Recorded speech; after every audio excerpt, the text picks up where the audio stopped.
৭৮তম স্বাধীনতা দিবস উদযাপনের মধ্য দিয়ে কেশপুর প্রগতি সংঘ ক্লাবের পক্ষ থেকে রক্তদান, স্বাস্থ্য পরীক্ষা এবং বৃক্ষরোপণ কর্মসূচি পালন করা হয়। ওই দিন প্রায় ৯০ জন রক্তদাতা রক্তদান করেন। কর্মসূচিতে ছিলেন কেশপুর থানার ওসি ও বিশিষ্টজন থেকে শুরু করে প্রগতি সংঘ ক্লাবের সদস্যরা।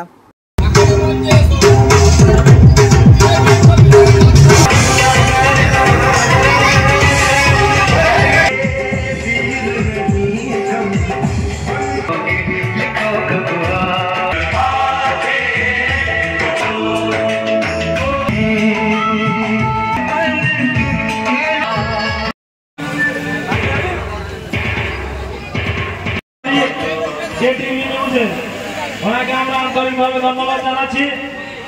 এছাড়াও এরপরে বিচিত্র সাংস্কৃতিক অনুষ্ঠান রয়েছে।